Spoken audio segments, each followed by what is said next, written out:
Yo, so by a twist of fate, man, I ended up happening upon a printer, dude. No ink in it, so it took me like 2, 3 days, but I finally was able to get some test cards printed. Now, these are the good little versions. Wait, is this the good little version? Yeah. I have some bigger versions of cards that we're going to be using to test the game out. But as you can see, only the little ones came out good. You know, it took me a minute to figure out how I wanted to print them. I actually started off printing them this size, just naturally, default, thinking. And I said, these are a little bit too big. And then I got these and I said, I really like these, but they're a little too small. And then, like, what happens when I put them on camera? Who knows if anyone be able to see it? I figured in this size when it was the ink was, and I just bought this ink cartridge. I didn't buy the extra large one because I had to return the extra large one because I didn't know what I was doing, I guess. Anyway, I thought that it was too big for the printer. It's printer issues, don't worry about it. I got the cards. I'm gonna reprint these because all of them have like this dingy kind of fade to them. Like some of these cards are a little bit better, as you can see. The majority of them aren't. So it's something I'm gonna have to work on going forward. I have a printer now. All of these actually printed very well. So it's a Canon printer, a bunch of letters and numbers, but as you can tell, like the color vibrance from like even these sheets, I don't know if you can see that very well. Let me show you. Came out pretty okay. I don't know if you can read backwards, but everything felt like it came out pretty okay or whatever as far as these sheets went, so yeah. What I want to do is try and set up a game. This is going to be the first time I've ever tried to play my game in real life. But I definitely was like, oh, this is something I want to record or whatever. So I deleted everything from my phone so that we can have this conversation. I'm here with you. I'm all in. Everybody else don't matter right now. It's just us, you guys. My people. So yeah, dude, I've gone ahead and made I've made 87 cards. I'm going to try and run this game with a 40 card deck, greater than 40 card deck right now. I believe one is 45, one is 43, something like that. I no longer remember. I just had a whole meeting for another business that I'm doing, trying to get busy and booked, man. So, anyway, I created 2 decks of cards at random, just, no favoritism. However, actually, I didn't go through these cards at all, you guys. Oh, that's what I did. I tried to match the mana so that there's enough, like, in each deck to run the cards. So I'm not sure how balanced these decks are. There's 0 strategy. This is supposed to be a strategy game, yes. I also didn't do a good job of planning out like where I was gonna sit the camera and everything either. So forgive me if I have to like do some moving around type jongs here. But let's see if I can get this incredible game in action. Like I said, I don't have like any particular setup yet. So you guys gotta bear with me. This is all spur of the moment activity. Now you're gonna start this game off, and let me see if I can get the deck of cards here. You're gonna try and start this game off by picking 7 cards that are your star players. So 3 of your star players have to be level 1, 0, 2, I can't really tell. I'm very new. Okay, you guys, so be gentle. And 3, right?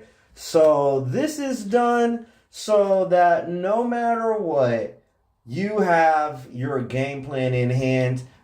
This game is special. Every card is resource based. The levels that you see on the cards are, and I'll even come here, are indicative of how many resources per action you are able to do. So this card is able, every card is able to do one of 3 things. It is able to attack, it's able to enforce an effect, and it is able to act as a resource. Well, 4 things because it also has a defense. So you want to say that the resources in this game all revolve around the faces of a die, right? So the star is indicative of 5, the wolf 6. Each one of these numbers of a dice also are indicative of a different kind of mana there is. So there's an orange star, there's a blue wolf, there's also a rose, a crown, there's a joint, 6 different kinds of mana. Now, this is a level 0 card, so what that means is, okay, everything begins at 0. So when this card is played, it is at 0, right? Now, if another turn goes by, that's 1. The next turn goes by is 2. So you want to say that for the effects. Whenever a card is played for its effect, it lasts for the amount of levels it has. So you say 0, 1, 2 turns for a level 2 card, right? Whenever this card attacks, it is, I'm so sorry. I'm very new. Whenever this card attacks, it has 1 roll. It has 1 chance, 1 roll of the dice in order to hit its target. Now, in order to hit your target, you have to beat or match this number. This defense point, we call it shield point in this game. This is a strike stat. Just FYI, I'm going off script, guys. This shield point right here has this star with a circle around it. That means that you have to exactly land on 13. Now, if you were to look at, for instance, this card has a 9 on it. That means that it has to hit 9 or greater, right? In order to do the damage that you want to do, right? So, if we were to look at this card right here, you would have to hit 21, and you would have actually 4 rolls because you start at 0, 1, 2, 3. So you would actually have 4 chances whenever you're attacking with this card to make this 13 if these cards were to bump heads, right? So you would do that by rolling the dice, and you would count up the number that the dice give you in order to see if you actually are gonna hit this 13. Now you're just under at 12 here, so you're not actually going to hit this card. However, this card has the strike stat to add 4d5 to its dice roll whenever it attacks, right? So unfortunately, that wouldn't help it in this situation. However, that is with every card. Whenever you roll with any card, so this card would actually have only 2 chances to roll the 13 it needs, so this is 11. This is 3 plus 6, which is 9. And then it has a d6, so that would bring it to 15. So as you can see, any of these exact number cards can be very difficult to hit. The balancing in this game is very interesting. So far, I am trying to establish like a baseline of like, how do you want to say, strength? So I'm trying to experiment with things, see how strong certain things are, but not leave room for the higher tiers of cards. Right now, I've only designed up to level 3. However, there are going to be 7 total different levels. So the highest level card would have 8 chances to hit. What does that look like? We're still trying to figure all of this out here at Dxstrikers, man. But yeah, I want to get back to actually trying to play this game. So like I said, you're going to start off with your 7 star cards here, starters. And then you're going to draw 7 more cards. So 1, 2, 3, 4, 5, 6, 7. Okay, so one thing I did forget to explain was the mana points. So in this game, like I said, every card is a resource. So what you're going to want to have to do is send cards to your graveyard in order to pay for the cost of summoning them. Now, as you can see, there's a cost on the top and a cost on the bottom. That is how much it costs to either play it in the front or in the back. Right on?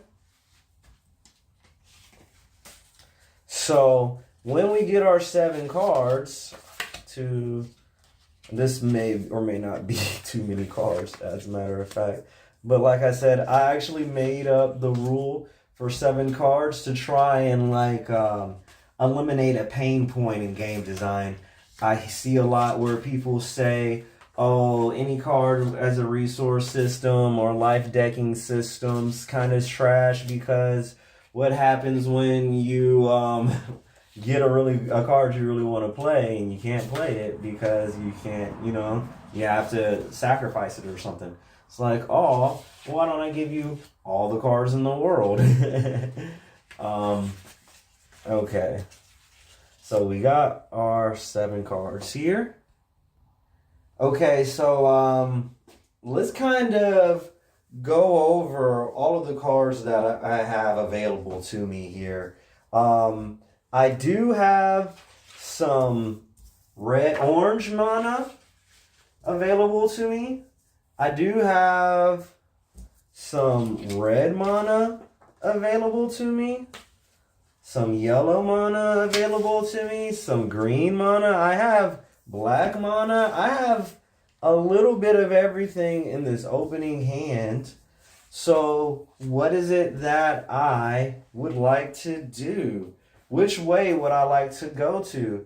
Because again, the pain point is if I want to use Pastor Neville, right, for his ability Sniper, he's a level 2. So I would have to sacrifice either 2 zeros, which I don't have, or, and just so I can be clear, a 0 when you're sacrificing it in order to summon another card would only count for 1. Whereas if I were to sacrifice Neville so that I could try and get out this Sacred Swordsman, for its effect even. So let's say this Crystal Warrior. If I was to try and play Crystal Warrior to the field using Neville's, he would actually be able to completely summon her because he's going to summon this twice. He's going to summon this blue energy times 2. And then he would still have 2 left over. So technically this card is worth 4 blue mana. And it's kind of far away, so if you couldn't see, there's this beautiful picture that goes with all of the blue leaning cards. Blue being our spiritual shaman kind of class in the game. All of their powers and abilities are going to basically be based off of some kind of Kai Blast, some kind of I'm getting otherworldly assistance, kind of cards. And they're good for attack and defense because their abilities are able to bolster their allies, right? Okay, so again, he technically is worth 4 blue mana. If I want to play with this character, I would have to find 4 blue mana, or at least 2 blue mana to play him in the front. Now, I could sacrifice Sacred Swordsman, but he's really good. Sacred Swordsman is a really good character. If I want to play Neville, I could play Ghost. I could sacrifice Ghost, and he would give me the 2 mana I need to play him in the front row or back row. But again, Ghost is really good. Now, let me go into why I think these 2 cards are good. This is a good all-around card because if you can afford the 3 stars in order to play this card, he's actually got an SS of 20.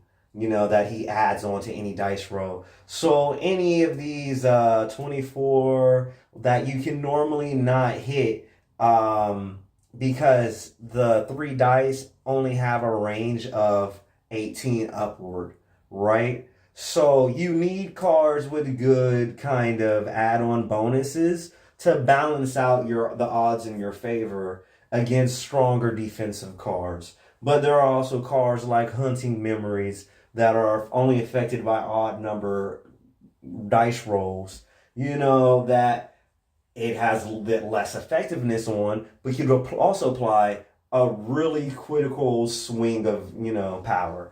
So yeah, there are a lot of choices that you could make here in this first hand, but I'm going to put it to you like this, yo. You always have to start off with a level 0 card, right? And I only have 2 level 0 cards, and that is Haunted Dagger and Haunting Memories. So we can actually make this a lot easier by just narrowing down our choices a little, because you can only start a formation, which I will explain shortly,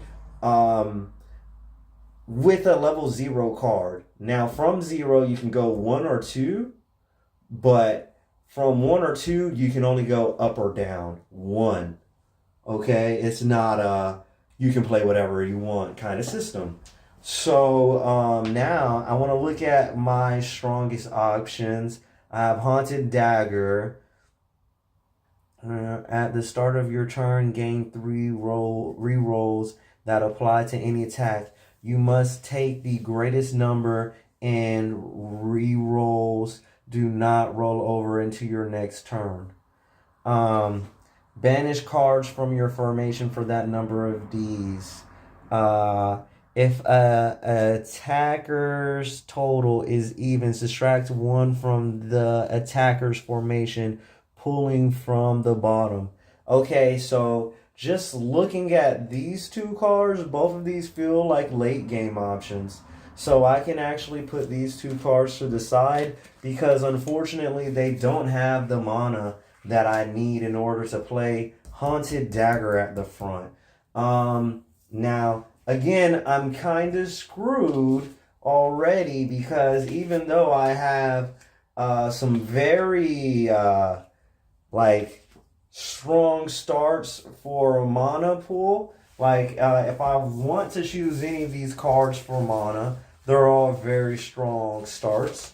However, they're all kind of like cards that I would like to play later on in the game, So it's such a nail biter when you have to make these decisions, and I already get why people don't like these kind of games. Again, Ghost I'm very familiar with. He's a card that's inside of my anime Super Strand. And my fucking recording is about to end here very soon. But I'm very familiar with his card ability. I like his card ability. He's a late game kind of boss though. So I'm not sure if I'm going to be able to last this long. This might be a good choice when this card or adjacent card attacker rolls me more, bleed the target.